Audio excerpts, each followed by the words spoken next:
At 4:13 local time, a Russian Mi-8 was hunting Ukrainian drones over Rostov Oblast when its thermal camera caught something that didn't belong, one heat signature racing in at nearly 115 miles per hour, heading straight toward the helicopter while the crew was still 190 kilometers inside Russia. Through night vision, the door gunner saw it, just a dark speck against the stars, no bigger than a large bird. It wasn't running, it was closing. Subscribe if you want more breakdowns like this, because what happened next was something many analysts said couldn't happen. A Ukrainian FP-1 strike drone turning from prey into predator and pulling off what may be the first true drone air-to-air kill of a helicopter. About 30 minutes earlier, the Mi-8 had been scrambled from Taganrog. The order was simple: intercept a Ukrainian drone that might be heading for the Milerovo ammunition depot. They'd done this before: spot the slow mover, light it up, gun it down, fly home. But tonight, the target wasn't slow. It moved like a weapon, and it flew like it had a plan. The gunner fired short bursts, tracers disappeared into darkness, and then the cockpit warning tones hit, sharp, urgent. Not a normal missile lock, something else. The FP-1 didn't need a classic seeker. It went active in a different way. A targeting laser, fitted by Ukrainian special operators, painted the Mi-8, specifically the tail rotor assembly, invisible to human eyes. But to the FP-1's guidance, it was a glowing mark. The Mi-8 pilot reacted like he'd been trained: climb hard and dump flares. 6 magnesium pellets burned white hot, around 2000 degrees Celsius, the kind of countermeasure meant to trick old IR missiles. The FP-1 ignored them because it wasn't chasing the hottest thing, it was chasing a thermal pattern, a fingerprint. The Mi-8's twin TV3117 engines might as well have been 2 infrared lighthouses, and the FP-1 stayed locked. Then the radio crackled, panic from air defense, multiple contacts inbound, low altitude, fast, heading for Milerovo. So while the Mi-8 crew focused on the FP-1 above them, a swarm had slipped through treetop level. The duel in the sky was misdirection. The helicopter had been baited into looking up. At 4:15, the FP-1 did something no one expected. Instead of a straight line dive, it pulled into a spiral climb, trading speed for altitude, gaining position like a fighter.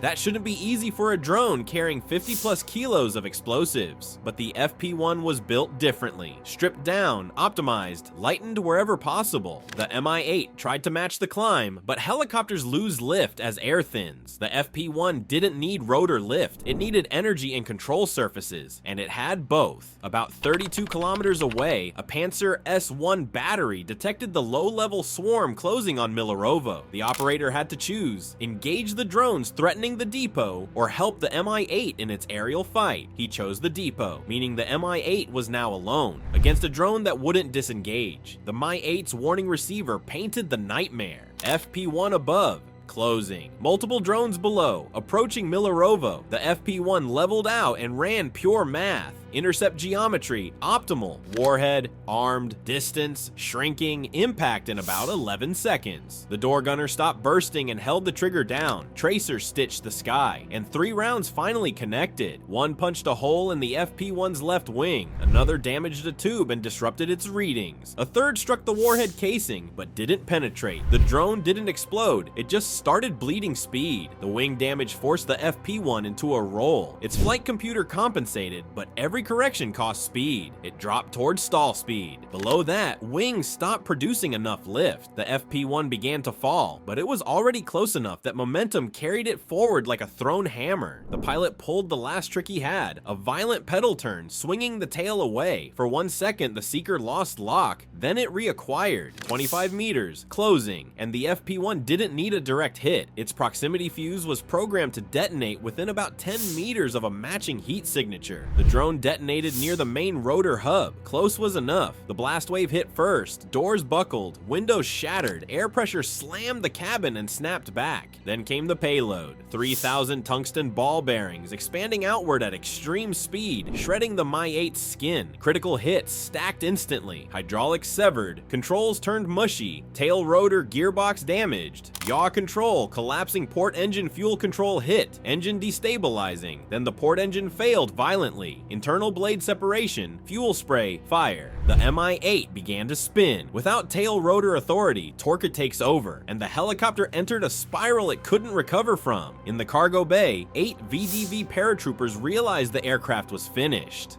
Their leader shouted, "Jump!" They released restraints and dove out through the shattered opening. Crew followed. From altitude, they had seconds under canopy to watch the helicopter break apart. At 4:17, the main rotor separated, blades flinging outward like giant scythes.